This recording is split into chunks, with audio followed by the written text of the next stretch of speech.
வார்த் புயல் சென்னைக்கு மிக அருகிலும் தெற்கு ஆந்திராவுக்கு இடையே நாளை கரையை கடக்கும் என்று சென்னை வானிலை ஆய்வு மையம் தெரிவித்துள்ளது.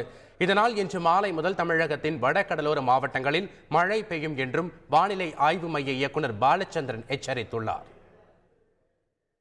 தென்மேற்கு வங்கக்கடல் பகுதியில் நிலை கொண்டிருக்கும் அதிதீவிர புயல் வார்த் இன்று, அதாவது டிசம்பர் 11ஆம் தேதி காலை 8:30 மணி நிலவரப்படி சென்னைக்கு கிழக்கே சுமார் 440 கிலோமீட்டர் தூரத்தில் நிலை கொண்டுள்ளது.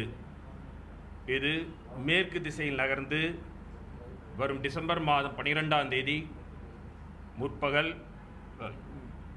தேதி பிற்பகலில் தெற்கு ஆந்திரா வடக்கு தமிழகத்தின் கடலோர பகுதியில் சென்னைக்கு மிக அருகில் கரையை கடக்கக்கூடும். இதன் காரணமாக இன்று மாலை துவங்கி வட தமிழகம் மற்றும் தெற்கு ஆந்திர பகுதிகளில் மழை பெய்யக்கூடும்.